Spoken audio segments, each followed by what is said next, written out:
안녕하세요. 네, 매우 반갑습니다.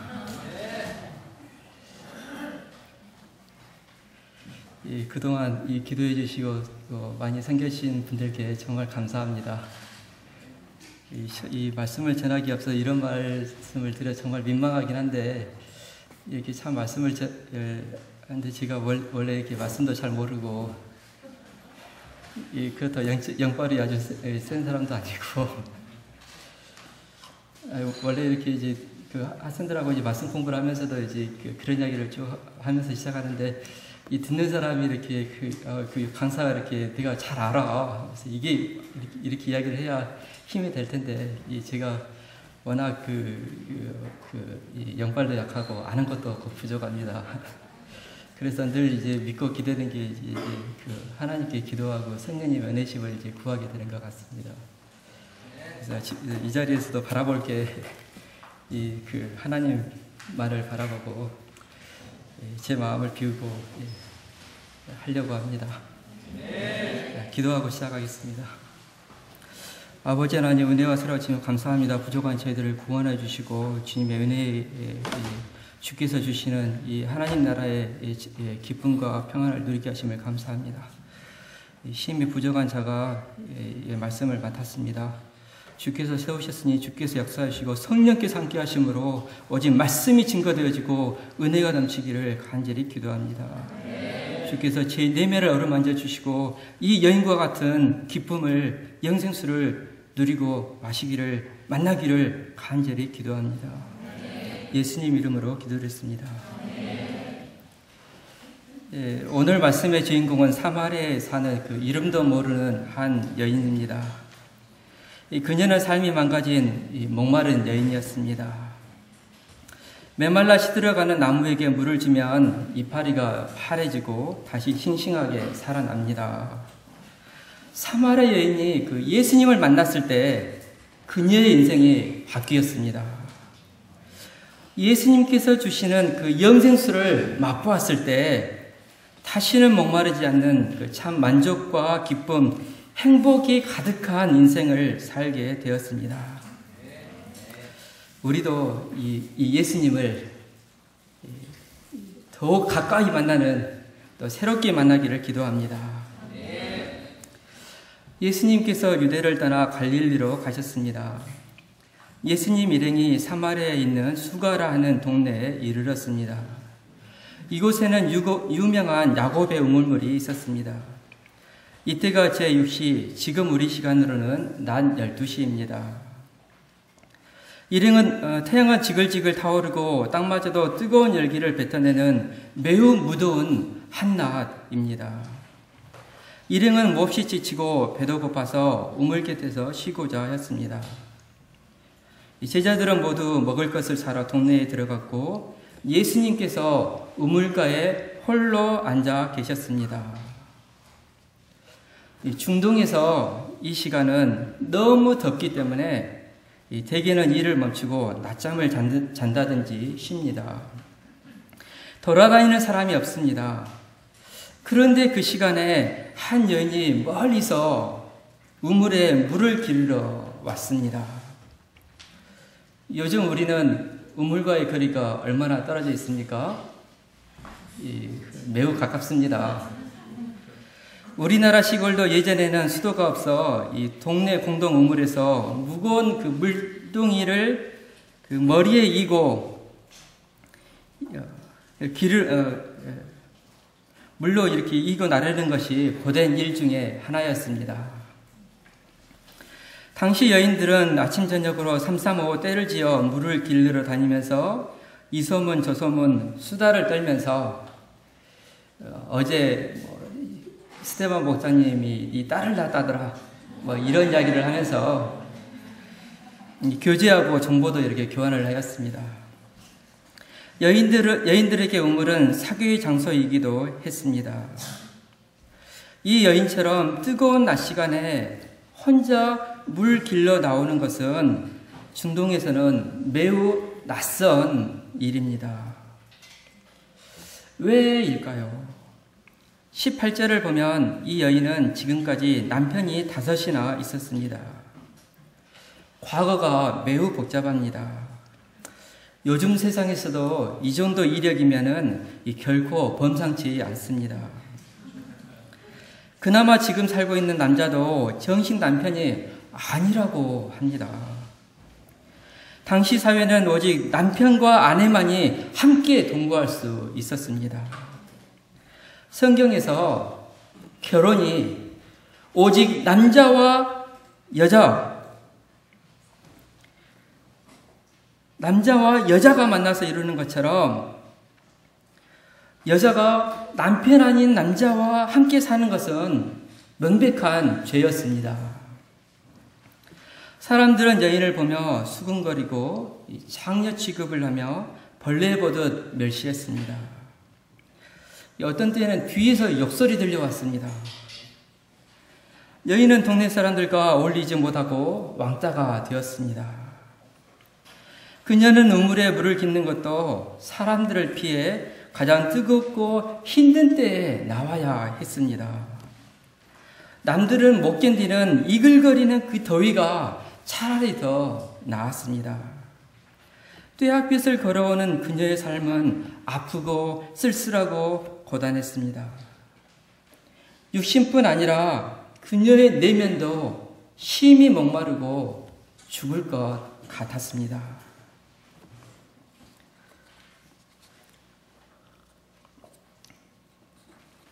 이 사마리아 여인에게 예수님께서 먼저 말을 거셨습니다. 물 좀 달라 하시니, NIV 성경을 보면 어투가 좀 더 잘 나타납니다. Will you give me a drink? 물 좀 주시겠습니까? 예수께서 아쉬운 듯 말씀을 하셨습니다. 하지만 단지 물 한 모금이 아쉬워서 그런 것은 아닙니다. 이 갈증 때문이라면 제자들과 함께 해결할 수도 있었습니다. 일반적으로 유대인들은 이 혈통을 중요하게 여겼습니다. 그래서 아시리아 제국이 사마리아를 정복하고 민족 혼합 정책을 펼쳐서 사마리아는 혼혈이 이렇게 되었습니다. 그 이후로 9절에서 이 여자가 말한 것처럼 유대인들은 사마리아인들을 무시하고 상종치 않았습니다. 대화도 않고 심지어 물그릇도 같이 쓰지 않았습니다. 유대인들은 사마리아 땅도 가능하면 밟지 않고자 했습니다. 예루살렘에서 갈릴리로 갈 때 이 본문의 예수님처럼 사마리아를 통과하는 가장 빠르고 가까운 길을 놔두고 멀리 이렇게 우회했습니다. 모욕적으로 마치 똥밭을 돌아가듯이 돌아갔습니다. 또 유교의 남녀 7세 부동석처럼 이 유대인들도 남녀를 엄격하게 구분하였습니다. 보통 유대인이라면 이 목말라 죽을지언정 이 절대로 사마리아 사람에게, 그것도 사마리아 여자에게 이런 아쉬운 소리를 하지 않습니다. 그런데 예수님께서는 이런 인정과 남녀와 사회적 관념의 벽을 넘어서 별 볼 일 없는 사마리아 여인에게 먼저 말을 거십니다. 그것도 물을 좀 주시겠습니까? 마치 예수님이 아쉬운 듯이 겸손하게 대화의 문을 여셨습니다.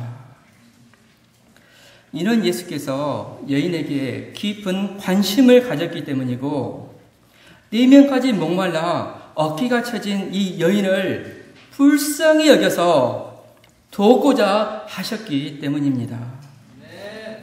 세상 사람들은 힘이 있고 돈이 있어야 자기에게 이득이 될 것 같아야 사귀려 합니다. 평소에는 친구 같아도 연약해지면 어느 순간 밟고서 가려하기 일쑤입니다. 하지만 예수께서는 꺾인 갈대처럼 연약하고 상처받은 꺼져가는 심지와 같이 위태위태한 우리 인생들을 돌아보십니다. 예수님은 애타는 마음으로 먼저 찾아와 도와주시는 은혜가 풍성한 분이십니다. 무더운 사막길을 계속 걸어서 피곤하고 힘들었을 텐데도 그때에도 예수께서는 힘든 영혼을 돕고자 하셨습니다. 물길로 온 여인에게는 물 좀 달라 하신 것처럼 우리 각자에게 눈높이를 맞추면서 겸손하게 낮아져 오셔서 우리를 돕고자 하십니다. 예수님은 정중하게 부탁하셨지만 여인의 반응은 아주 쌀쌀했습니다. 우리 그 여자 목자님들께서 한번 그 예수님을 만나기 전에 목소리로 한번 해보시겠습니다. 당신은 9절 시작.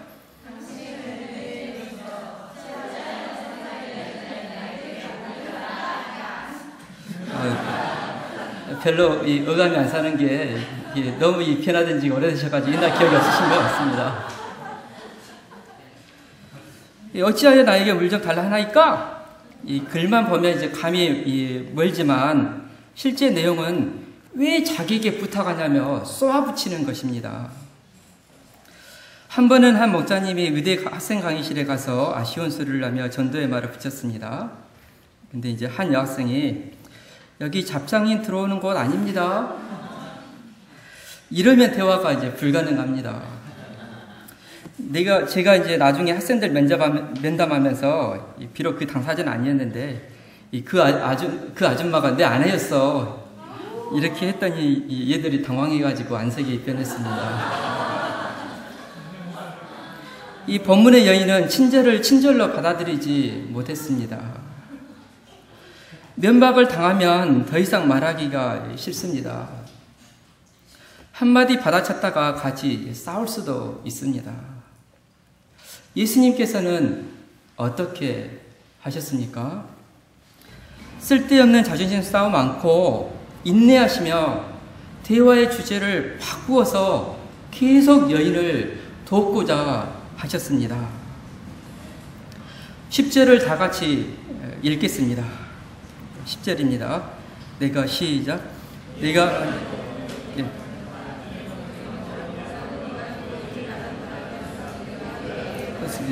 그가 승수를 내게 주었으리라. 사마리아 여인이 튕기는 것은 기본적으로 이 하나님의 선물과 예수 그리스도가 어떤 분인지 모르기 때문입니다. 요즘은 참으로 먹고 살기 힘든 때입니다. 스트레스가 많고 사람들은 생활에 바쁩니다. 눈앞에 어지러운 현실에 내몰려 정말 관심을 가져야 할 하나님의 선물에 대해서는 주의를 기울이지 않습니다. 사람들은 하나님의 선물을 주실 수 있는 예수님이 얼마나 놀라운 분인지 알지 못합니다. 주께서 주시는 그 영생의 기쁨, 평화, 여유가 있는 전혀 다른 삶이 실제로 존재하는데 잘 모릅니다. 그들도 하나님의 선물과 예수님에 대해 안다면 오히려 적극적으로 구하였을 것입니다. 우리 목자님들은 이에 대한 안타까움이 있습니다.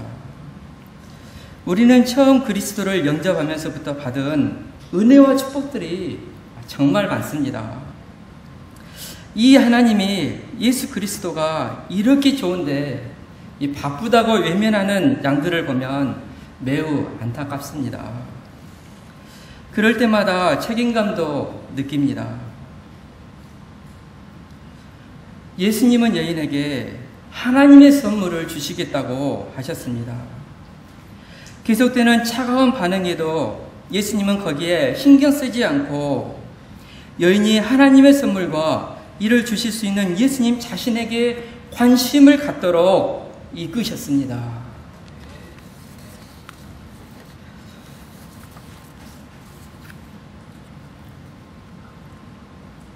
이 선물이라는 단어에 꽂혔는지 사마리아 여인은 호기심을 보이면서도 의구심을 보입니다. 11, 12절입니다. 우물도 깊고 그릇은 자기에게 있는데 어떻게 생수를 준다는 건지 여인은 예수님을 야곱과 비교하며 반문합니다. 상처받아 움츠린 사람의 마음을 여는 것은 쉽지 않습니다. 이제 예수님은 여인이 말한 야곱의 우물물과 비교하여 예수님의 영생수를 소개합니다. 다 같이 13, 14절을 읽겠습니다. 시작. 그래서 대답하여 이르시되 이 물을 마시는 자마다 다시 목마르리라. 내가 주는 물을 마시는 자는 영원히 목마르지 아니하니 내가 주는 물은 그 속에서 영생하도록 솟아나는 샘물이니라. 야곱의 우물은 정말 대단한 우물입니다. 이 우물은 많은 사람들, 짐승들까지 마시고도 2000년 가까이 여전히 샘솟고 있습니다. 이 우물을 통해 많은 생명들이 육신의 생명을 보존했습니다. 이처럼 대단한 우물이지만 마시는 자마다 다시 목마릅니다. 육체의 갈증은 풀어줘도 우리 내면의 목마름까지는 풀어주지 못합니다. 이 세상에는 우리 인생에 필요한 많은 우물들이 있습니다. 학생들에게는 학점과 전공, 취직의 우물이 절실합니다. 인정과 칭찬의 물은 마약 같은 힘이 있어 자존감을 높여줍니다. 요즘 같은 물질의 시대에는 뭐니 해도 돈의 우물물을 최고로 칩니다. 어떤 분은 쾌락과 사랑의 우물물을 쫓습니다. 이 외에도 수많은 우물들이 우리에게 자기를 마시라고 손짓합니다. 하지만 이런 세상의 우물들은 마시고 또 마셔도 우리 인생의 목마름은 사라지지 않습니다. 텅 빈 가슴은 어쩔 수 없고 욕구는 오히려 더 늘어갑니다. 삶은 늘 긴장되고 피곤하고 고단합니다. 사람이 목마른 것은 생수의 근원 대신 하나님을 버리고 자기 욕심을 따라 스스로 웅덩이를 판 데서 비롯되었습니다. 이런 세상의 우물들은 터져 있어서 우리에게 영생수를 공급하지 못합니다. 구조적으로 우리 내면의 갈급함은 이 세상에서 채워줄 수가 없게 되어 있는 것입니다. 이를 잘 알면서도 사람들은 그 물을 마시고 또 마시며 어떻게든지 버팁니다. 우물을 바꿔가면서 버팁니다. 우리가 어떻게 해야 목마르지 않을 수 있습니까? 근본 틀을 바꿔야 합니다. 세상 우물물이 아니라 예수님이 주시는 물을 마시면 영원히 목마르지 않습니다. 예수님이 주시는 그 물이 우리 속에서 영생하도록 솟아나는 샘물이 됩니다. 우리 내면의 깊은 곳에서부터 참 생명과 참 쉼을 공급하심으로 영원히 목마르지 않습니다. 영생수는 우리가 그리스도를 영접할 때 우리 안에 오시는 그 성령님 또는 주께서 우리에게 주시는 그 많은 생명의 은혜들과 열매들을 말합니다. 주님이 주시는 이 물을 마시면 내면 깊은 곳에서 기쁨의 샘, 사랑의 샘, 은혜의 샘, 행복의 샘이 되어 끊임없이 솟아납니다. 삶의 생명력이 넘치고 내면이 희락과 사랑, 평화로 풍요롭고 여유로워집니다. 이 세상 우물은 파다가 다치는 일도 생기지만 예수님께서 주시는 물은 있는 상처도 녹여 없앱니다. 세상의 우물물이 주는 것과는 차원이 다릅니다. 영생에까지 이르게 하는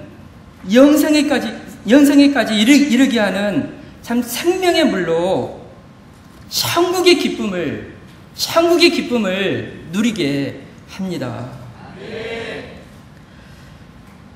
예수님의 영생수를 여인도 얻고 싶었습니다. 주여, 그런 물을 내게 주사 목마르지도 않고 또 여기 물 길러 오지도 않게 하옵소서. 예수님은 이런 여인에게 가서 내 남편을 불러오라 하십니다. 영생수를 주시는데 왜 갑자기 남편을 불러오라고 하십니까? 18절에 나오는 것처럼 이 여자는 남편이 5이나 있었고 지금은 정식 남편이 아니라 동거남입니다. 이 세상에 많은 것들은 많을수록 좋다지만 남편이 여럿인 것은 결코 좋은 일이 아닙니다. 이 행복일 수가 없습니다.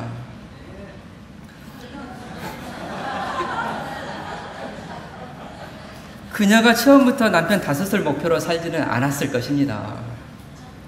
첫 결혼의 신혼은 행복했는데 남편을 잃고 그녀의 인생은 꼬였습니다. 그녀는 사랑을 잃은 그 슬픔과 막막한 미래에 절망하며 엉엉 울었습니다. 못생긴 앞직 여자는 잘만 사는데 비교되어 더 우울했습니다. 결혼 실패가 반복되면서 무너진 자존심과 배신의 상처는 시간도 약이 되지 못했습니다.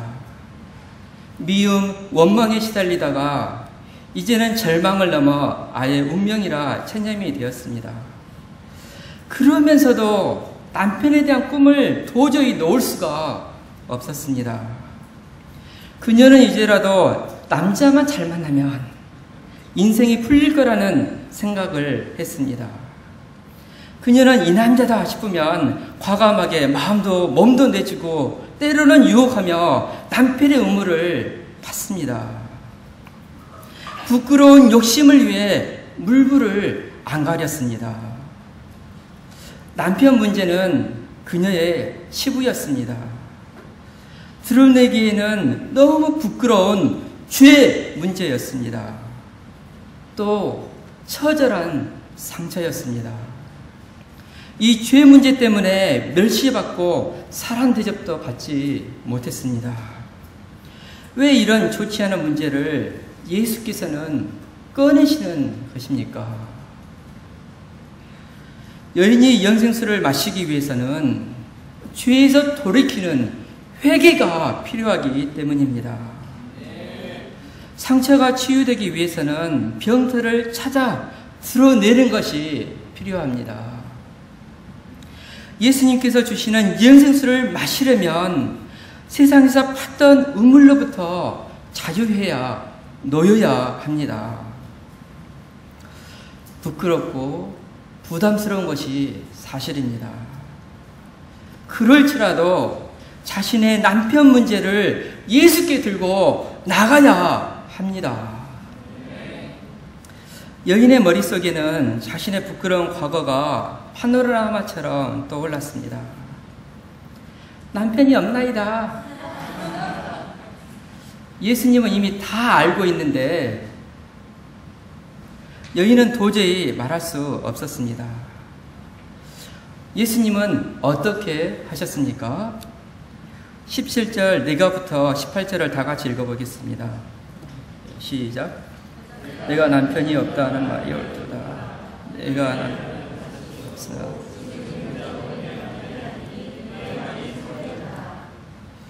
거짓말을 하며 책망하지 않으시고 그대로 긍정하면서 받으셨습니다. 참 목자 예수님은 여인을 있는 모습 그대로 영접해 주셨습니다. 무시하거나 정죄하지 않으시고 깊은 연민을 가지고 보듬어 주신 것입니다. 숨기고 싶어하는 그녀의 아픔과 괴로움을 예수님은 이해해 주시고 어루만져 주셨습니다. 또한 그녀의 남편에 대해 말씀하심으로 자연스럽게 문제를 꺼내어 여인이 회개할 수 있도록 이끄셨습니다. 사마리아 여인은 모든 것을 다 아시는 예수님에 대해 놀랐습니다. 거기다가 그런 자신을 품어주시는데 또 놀랐습니다. 주여, 내가 보니 선지자로서이다 라고 고백합니다. 이는 예수님 앞에서 자신의 실체 또 자기의 죄를 인정한 것입니다. 사람을 뭘로 보고? 라고 거짓 허세를 부리며 감추려 하지 않았습니다. 여인은 예수님의 품어주시는 사랑 앞에 부끄러운 죄를 내려놓았습니다. 여인의 고백에는 예수님에 대한 경외심과 함께 진실한 회개가 들어 있습니다. 예수님은 우리의 죄 문제를 아십니다. 그로 인한 상처와 아픔, 피폐해진 우리의 목마름을 아십니다. 우리가 자기 죄와 문제를 들고 예수께 나오기를 원하십니다. 이를 통해 영생수를 주시고자 하십니다.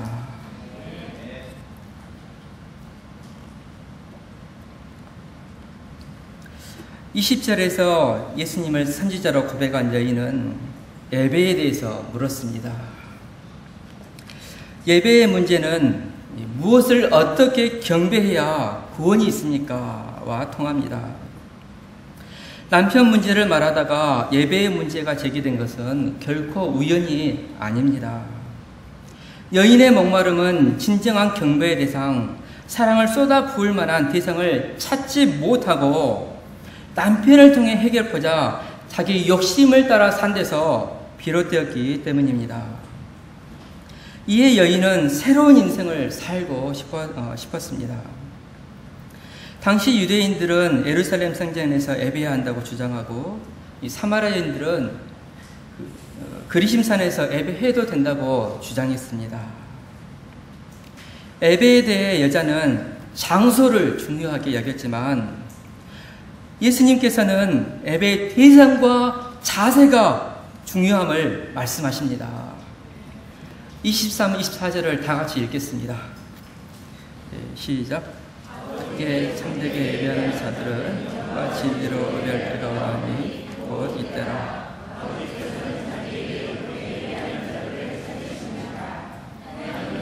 진리 예배하는 자들은 여호와 진리로 예배할 때.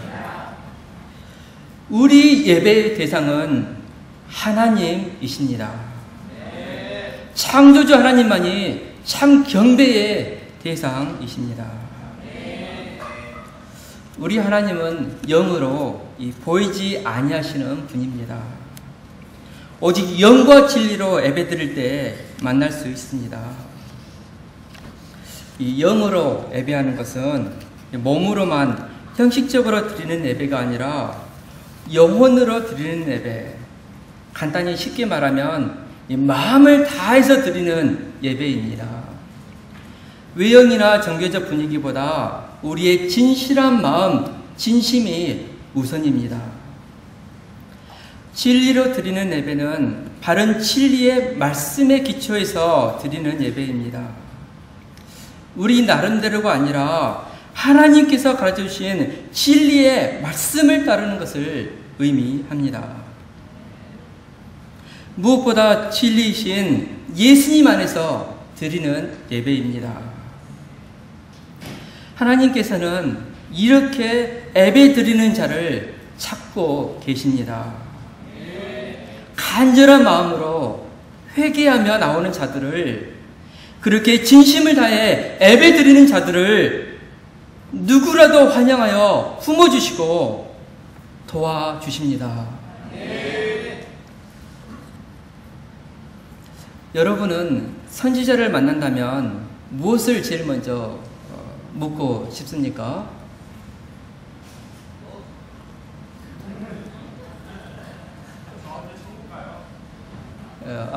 좋습니다. 아주 영적인 가치관으로 이게 그 점으로 생각이 가 있는 것 같습니다. 그런데 이제 고3 학부모라면 아무래도 이 자녀 입시 문제를 이 청년들은 취직 문제를, 이 노총과 노처녀라면 어떻겠습니까? 이 자신에게 절실한 문제를 먼저 물을 것 같습니다. 그런데 본문의 여인은 이 남편 문제보다 예배에 대해서 물었습니다. 영적인 것과는 거리가 있어 보이는 이 여인도 구원에 대한 간절한 바람이 있었습니다. 그런데 순결치 못하고 사람들 앞에서 내세울 것도 없고 무시당하는 자신도 진실하게 예배할 때 하나님께서 기쁘게 받아주신다고 하니 여인은 가슴이 뭉클하였습니다. 때가 온다 해서 여인의 생각은 자연스럽게 오실 메시아로 이어졌습니다. 메시아 곧 그리스도라 하는 이가 오실 줄 내가 아노니 그가 오시면 모든 것을 우리에게 보하시리이다. 메시아 그리스도는 구원자란 말로 우리를 죄와 사망, 어둠의 권세에서 건져내실 하나님께서 보내시겠다고 약속하셨던 그 구원자를 말합니다. 이에 예수님께서는 본인이 바로 그 메시아 그리스도이심을 선포하십니다. 내게 말하는 내가 그러라. 이는 내가 바로 그토록 찾고 기다리던 너의 메시아라는 뜻입니다. 이제 여인은 간절히 기다리던 구원이 있는 참된 경배의 대상을 찾았습니다. 세상에서 어느 누가 그녀의 모든 것을 알고 있겠습니까? 그녀는 전율했고 마음 깊은 곳에서 뜨거운 감격이 밀려왔습니다. 여인이 보기에도 그분은 메시아임에 틀림없었습니다. 자기를 다 아시고 내면까지도 풀어주시고 해결해주시고 예배에 대해 말씀하시는 이 분이 참 경배의 대상임을 그녀는 확신케 되었습니다. 제자들이 온 후에도 여인과 예수님의 대화는 계속되었습니다. 예수님께 구원의 복음에 대한 말씀을 들으며 때로 오랜만에 환히 모처럼 웃기도 하고 때로 서러웠던 기억에 울면서 깊이 회개하며 자신의 응어리를 녹였습니다. 메시아 예수님과 만남을 통해 여인은 죄로 망가진 내면이 완전히 치유되었습니다. 그녀는 자기 내면에 계속 솟아나는 영생수가 계속 나오는 샘물이 들어와 있음을 깨달았습니다. 내면 깊은 곳에서부터 하늘의 기쁨과 평안, 행복이 펑펑펑펑 쏟아 올라왔습니다. 그녀는 물동이를 버려두고 동네로 뛰어갔습니다. 참 경배의 대상, 참 남편 그리스도 예수를 만난 여인은 감격하여 외쳤습니다. 내가 행한 모든 일을 내게 말한 사람을 와서 보라. 이는 그리스도가 아니냐.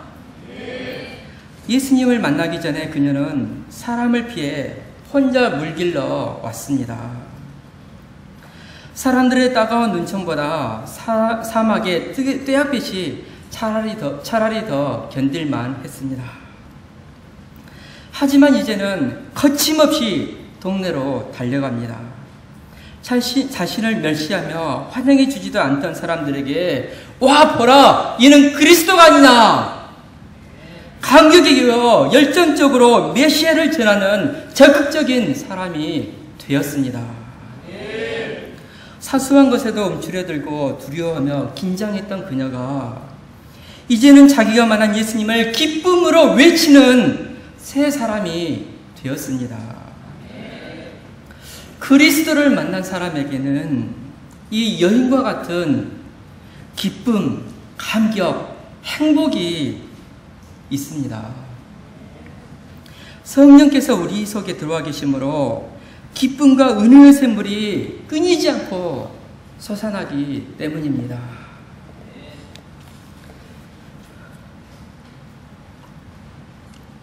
저는 1969년에 장성에서 태어났습니다.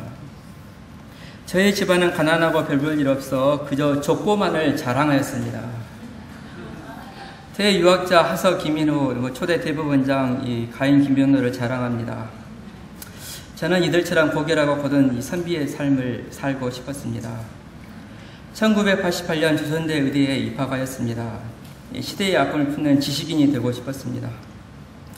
이 살림새는 촌스러웠지만 신경 안 쓰고 늘 이 사람, 사회, 공동체, 미술에 대한 열정으로 이 품위 있는 고민을 하였습니다.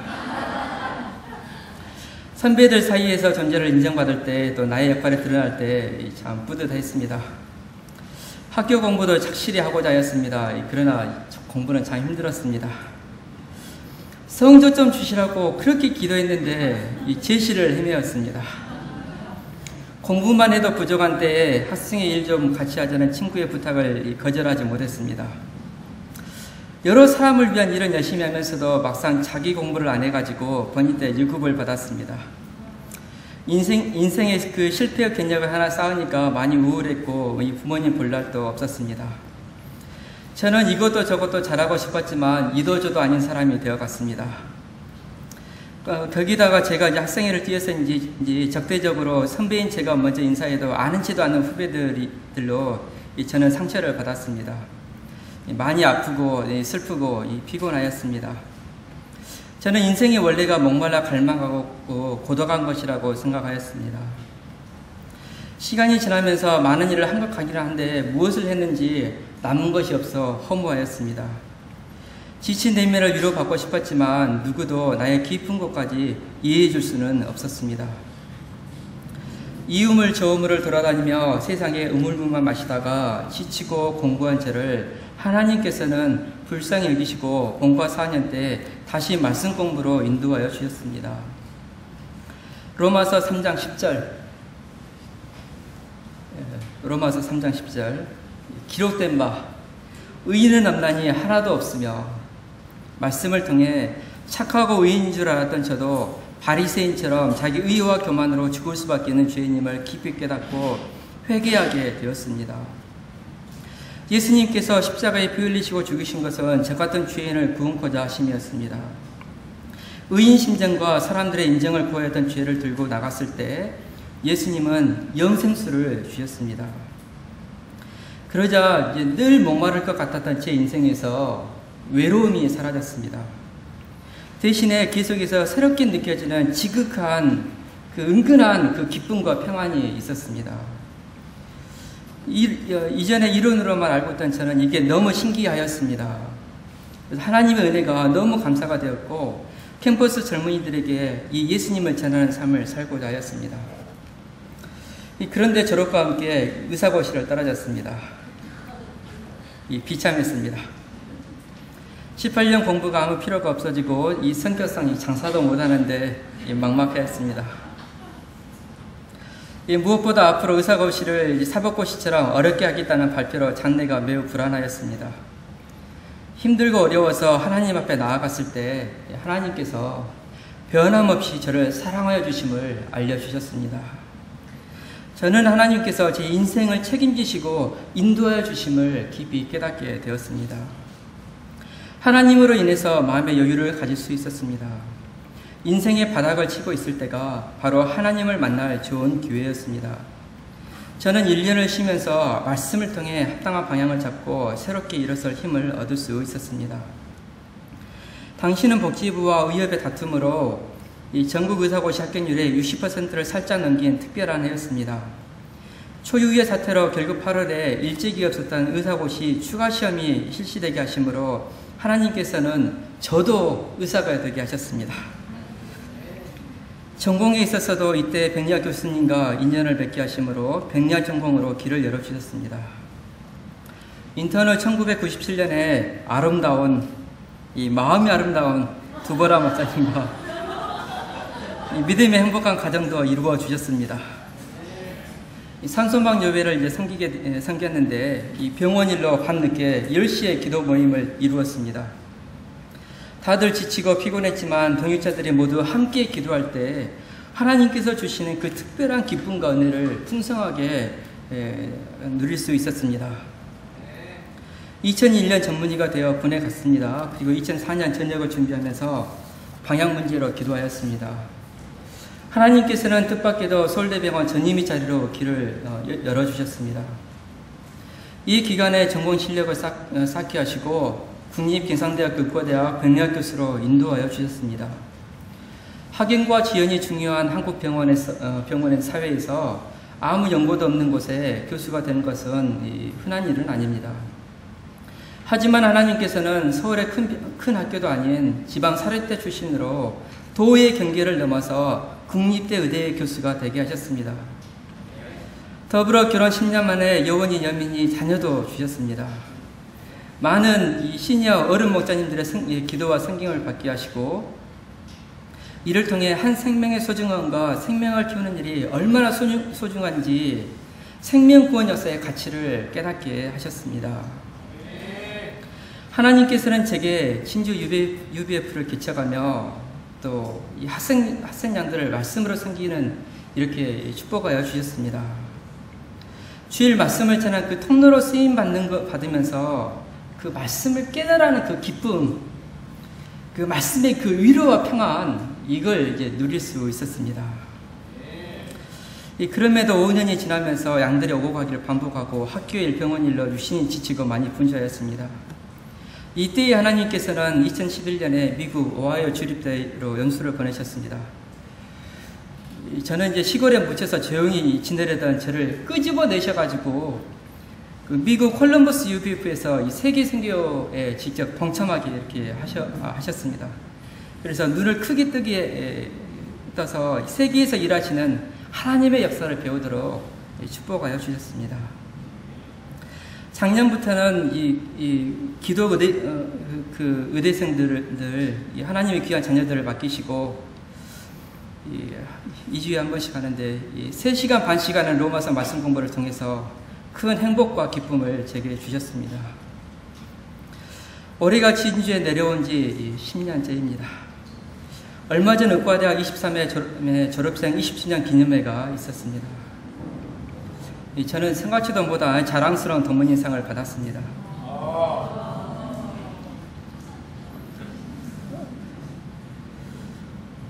동기들이 타 대학, 그것도 국립대에서 교수하고 있다며 모두 부러워했습니다. 사실 저의 대학 생활은 그 실패와 목마름의 연속이었습니다. 속사람이 약해서 사람들을 상대하는 것이 버겁고 미래에 대한 자신을 잃었습니다. 그래서 이런 저를 예수님은 찾아와 만나 주셨습니다. 그리고 영생의 기쁨과 평화를 주셨고 또 장래의 길들을 인도해 주셨습니다. 그래서 이 주님께 인생을 맡기고 인도하시는 대로 은혜를 따라서 그때 눈앞에 보이는 그 한 걸음씩만을 나아갔습니다. 그런데 지금의 여기까지 이르렀습니다. 주께서 저를 축복하시니까 과거 저의 실패가 아무런 장애도 되지 않았습니다. 또 제 안에 이 영생의 셈이 되어 주심으로 참 기쁨과 평안을 주시고 또 저 같은 자를 영육간에 축복하여 주신 하나님께 너무 제가 감사합니다. 감사한데 이 표현을 다 못해서 근데 따라오시면 제가 이제 몇 시간씩 그렇게 해드릴 수 있습니다.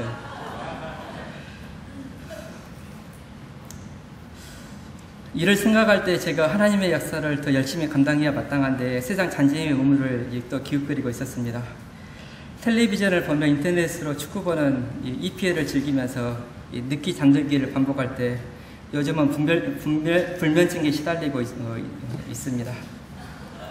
제가 일시적인 만족을 추구하던 그 물동이를 내려놓고 다시 주께서 주시는 그 연생수에 집중해야겠습니다. 복음을 전하면서 제게 맡겨주시던 자들을 위해서 기도하면서 참 생명을 전하여야겠습니다. 결론입니다. 사마리아 여인의 모습은 그리스도를 만난 사람, 영생수를 얻은 사람이 어떻게 변하는지를 아주 극적으로 보여주는 사건입니다. 죽어가던 그녀의 삶이 변화된 것은 예수께서 주시는 영생수를 마셨기 때문입니다.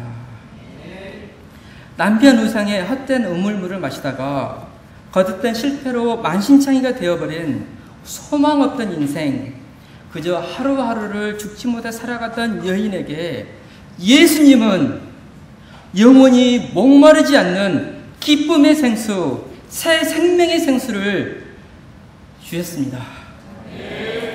여인은 이제 참 경배의 대상, 참 남편 되신 예수님 안에서 참 자유의 새 인생을 살게 되었습니다.